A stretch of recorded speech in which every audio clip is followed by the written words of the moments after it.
Hello students, I am Monica from Abhimanyu Career Point and today I am going to teach chapter number 1 of chemistry of your class 10th, that is chemical reactions and equations.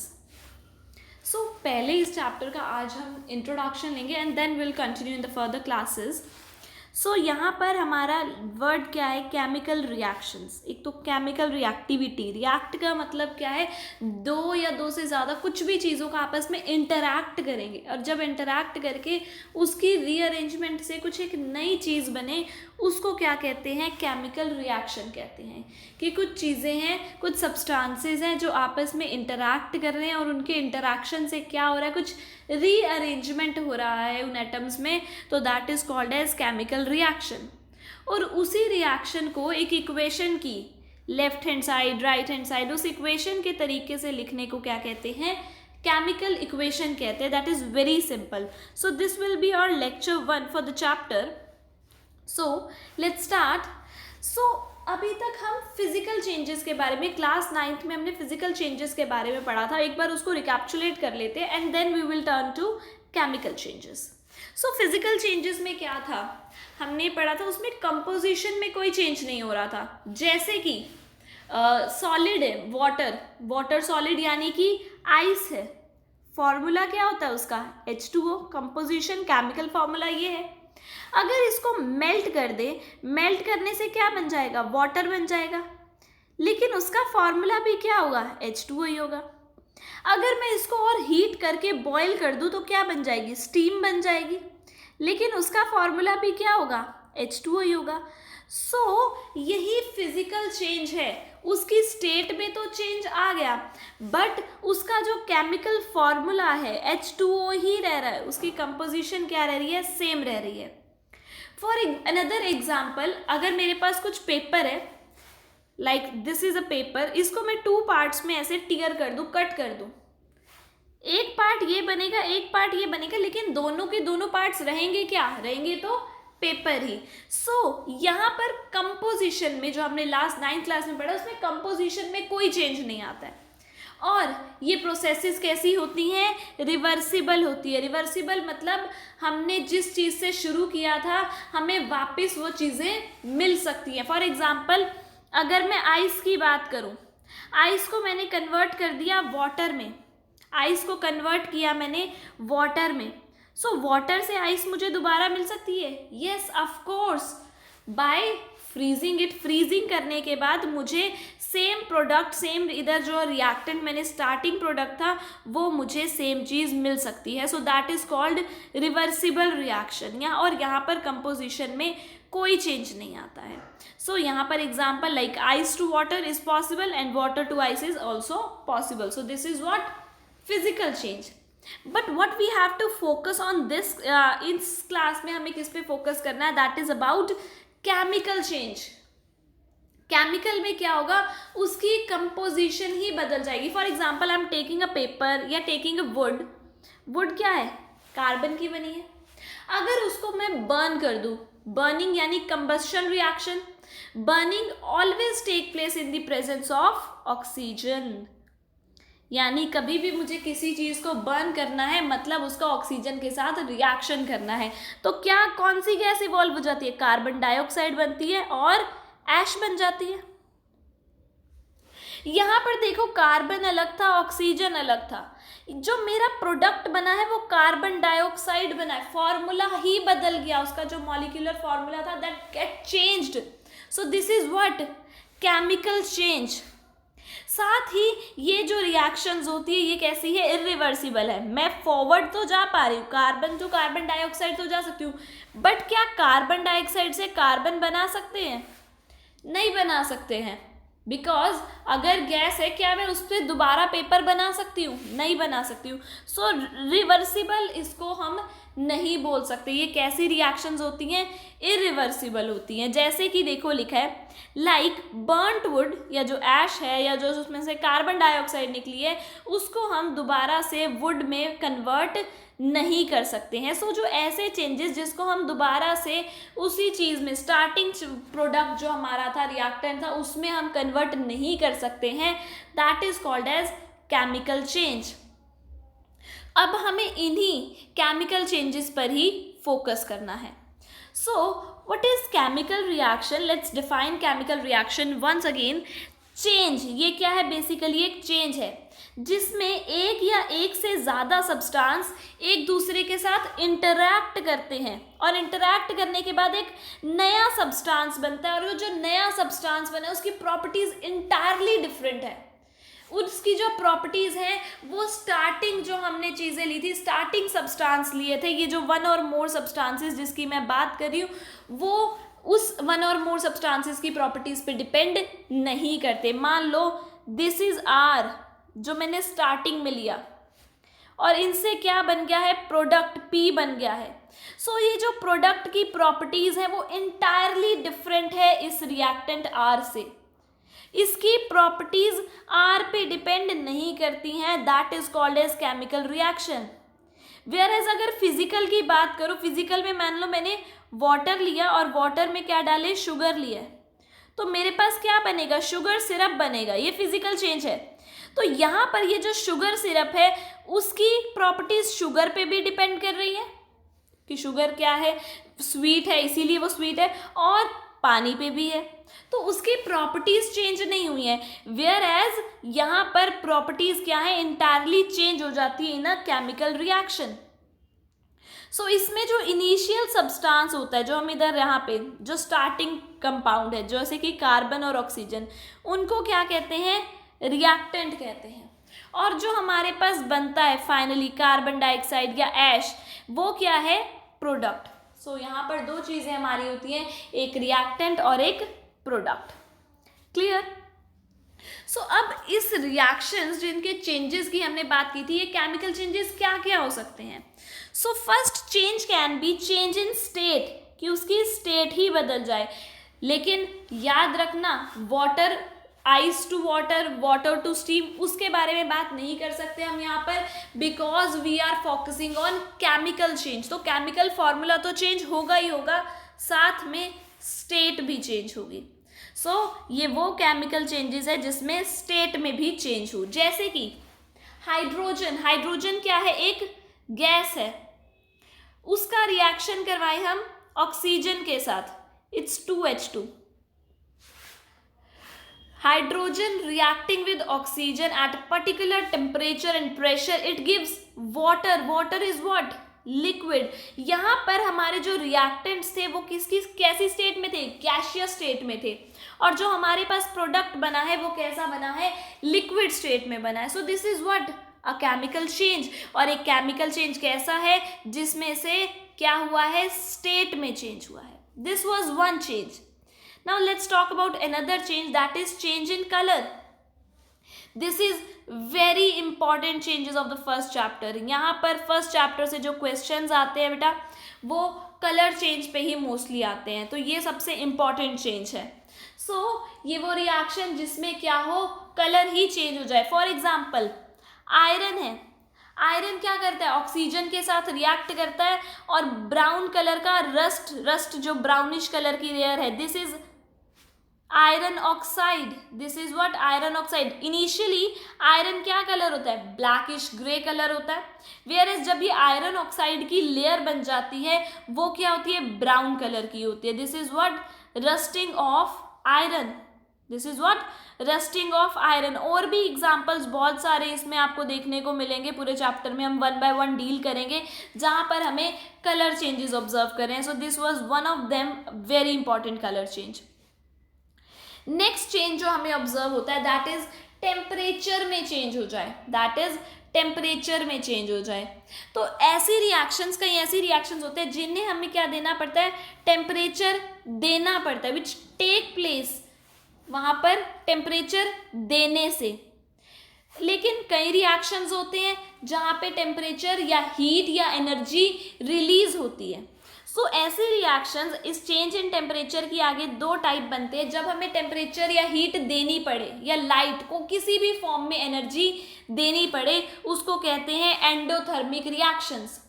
Endo मतलब enter, thermic मतलब energy. Thermic is related to word energy. तो जहां पर हमें energy enter करनी पड़ रही है that is known as endothermic reaction. तो in which temperature is being absorbed by the reaction. For example, photosynthesis. Photosynthesis, plants take the sunlight. Light is a form of energy. तो plants क्या कर रहे हैं, एनर्जी को absorb कर रहे हैं. अगर और एग्जाम्पल देखना हमें, for example cooking of food. Food cook करते क्या है, हम उसको हीट देते हैं, फूड को हीट देते हैं. So this is again an endothermic reaction. Next exothermic reaction, जहां पर हीट इवॉल्व हो, हीट रिलीज हो. फॉर एग्जाम्पल हम किसी चीज को जला दें, जैसे बर्निंग ऑफ वुड है या बर्निंग ऑफ पेपर है, वहां पे क्या लग जाएगी, आग लग जाएगी. And again a large amount of heat is released. One more reaction, respiration. What is respiration?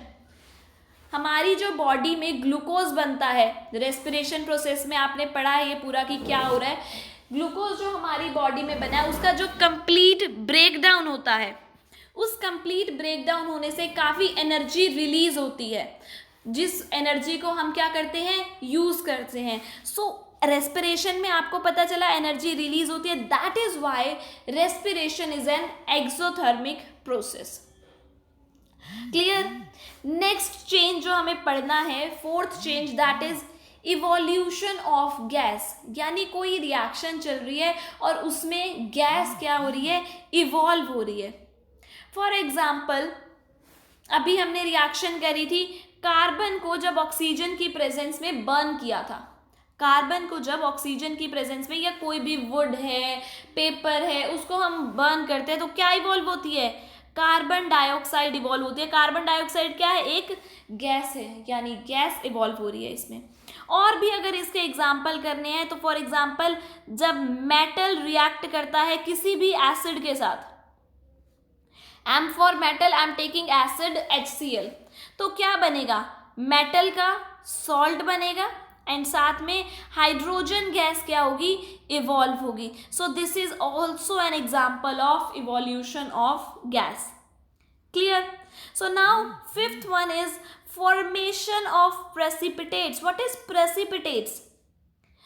जो भी एक हमारा मान लो कोई सॉल्वेंट, हमारी रिएक्शन में हमने कोई सॉल्वेंट लिया तो एक ऐसे पाउडर का फॉर्मेशन होना जो हमारे सॉल्वेंट के अंदर इनसॉल्यूबल है.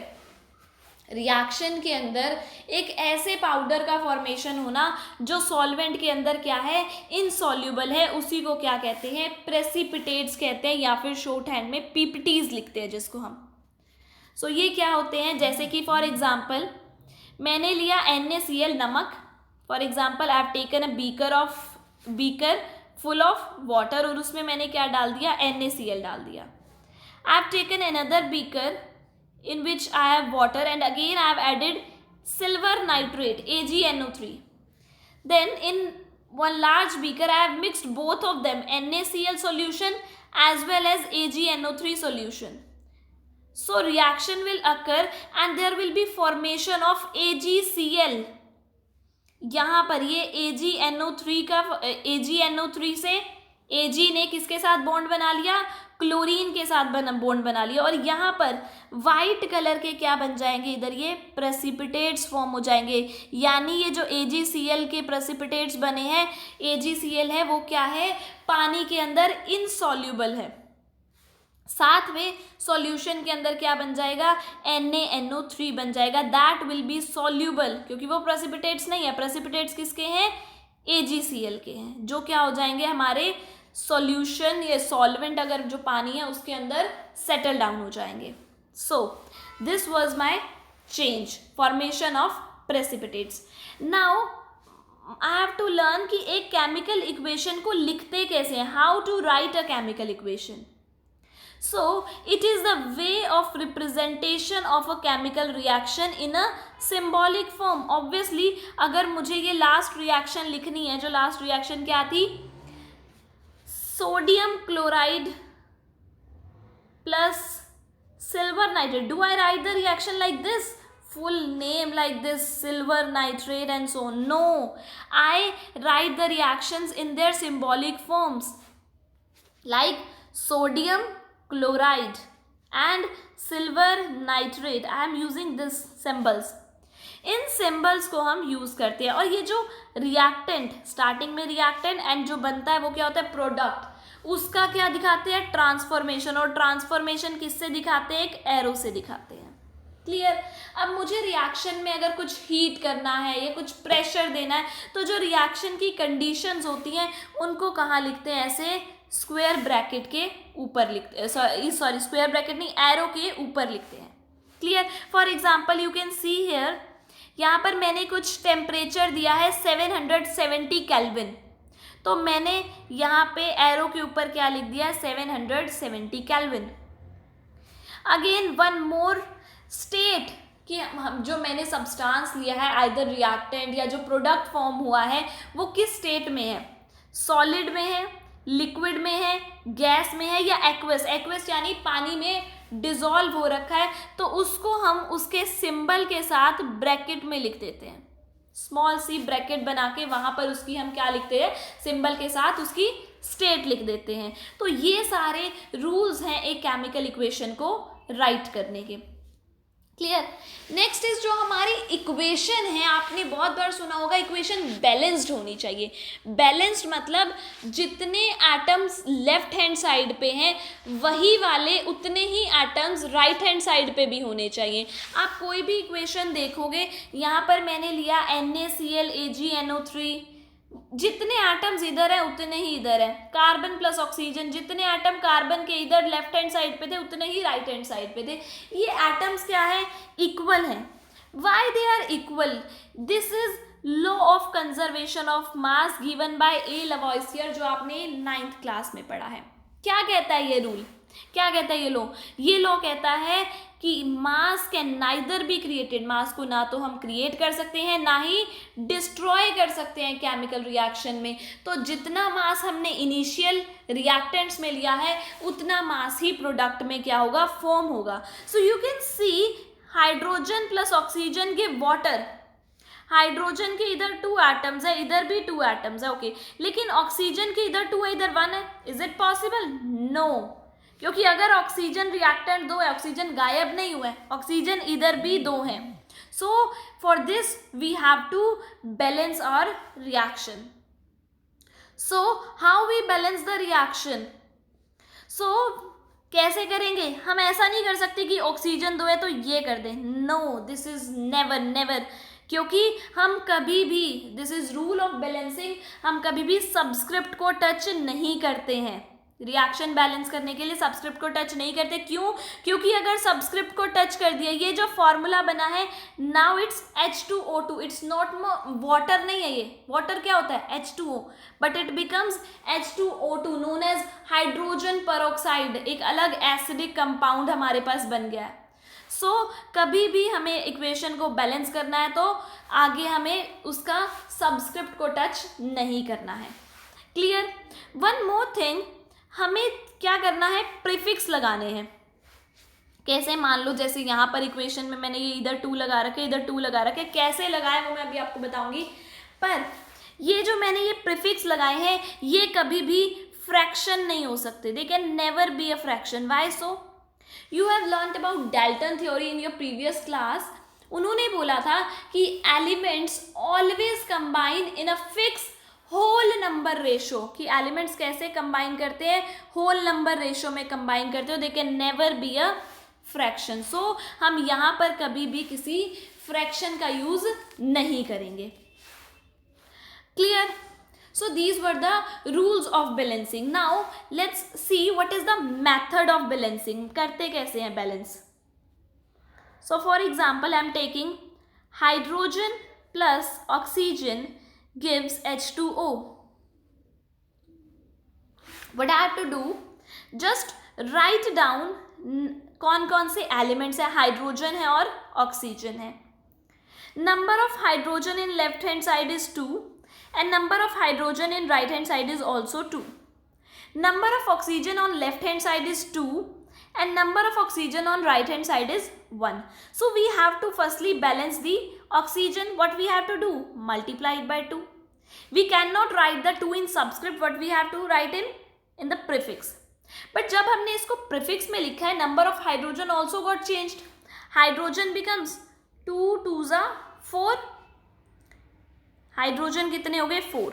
Now we have to change hydrogen here also. So what we have to do, यहाँ पर 4 है, यहाँ पर 2 है, हमें क्या करना पड़ेगा? 2 से मल्टीप्लाई करना पड़ेगा. Again we have to write 2 in there. 2 molecules of hydrogen combining with 1 molecule of oxygen to give 2 molecules of water. This is simply the reaction. One more, if you want, तो हम magnesium को burn करते हैं oxygen के साथ. Magnesium plus oxygen, it gives magnesium oxide. And the formula is MgO. We cannot change the formula by touching subscript. So what we have to do is, magnesium and oxygen, there are 2 atoms. Magnesium on the left hand side is 1 and on the right hand side also 1. Oxygen are 2 on left hand side, whereas on right hand side it's 1. So we have to change the number of oxygen on right hand side by multiplying it with 2. We can write it in prefix, but now by putting this 2, number of magnesium also gets changed. What is now? Magnesium on right hand side is 2.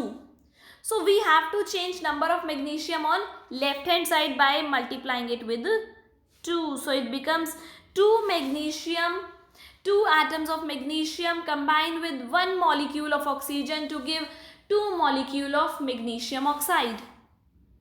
I hope it's clear to you. Now let's take one more reaction for the practice. I am again doing combustion reaction with CH4 plus oxygen. This is methane gas. CH4 is methane. Combining with oxygen, what it will give? CO2 plus water. What it will give? CO2 plus water. Clear? How to balance? Again write number of carbon, number of oxygen, number of hydrogen. Okay, carbon कितने हैं left hand side पे? 1. Right hand side पे भी 1. Oxygen कितने हैं left hand side पे? 2. Right hand side पे कितने हैं? 3. हाइड्रोजन कितने हैं लेफ्ट हैंड साइड पे? 4. राइट हैंड साइड पे 2. So firstly we can balance oxygen, but oxygen हमें पता है ऑड नंबर है. सो ऑक्सीजन जो ऑड नंबर होता है, ऑड नंबर को हम लास्ट में डील करेंगे. So now let's try about hydrogen. Hydrogen इधर 4 है, इधर 2 है, इसको 2 से मल्टीप्लाई कर दे. हाइड्रोजन बैलेंस हो गए. लेकिन अब ऑक्सीजन का नंबर भी चेंज हो गया. ऑक्सीजन यहाँ 2 और ये 2 ये थे, तो ऑक्सीजन कितने हो गए? 4 हो गए. लेफ्ट हैंड साइड पे 2 थे, तो इसको 2 से मल्टीप्लाई कर देते हैं. It becomes 4 oxygen on the left hand side and the equation becomes balanced. 1 molecule of methane combined with 2 molecules of oxygen to give 1 molecule of carbon dioxide and 2 molecules of water. So this is the simple way to balance equations. You can try some examples, and if there is any doubt you can ask me later or you can write down in the comment section below. So this is the topic जो आप इसका screenshot ले सकते हैं. उसके बाद जो हमारा आज का लास्ट टॉपिक है, that is a few reactions जो हमें देखनी है कि वो कैसे हैं. So first one, it's just the recapitulation what I have taught you today. It's combustion reaction. Combustion क्या है? Burning of any substance. This can be burning of carbon, this can be burning of magnesium, which is your first activity of NCERT.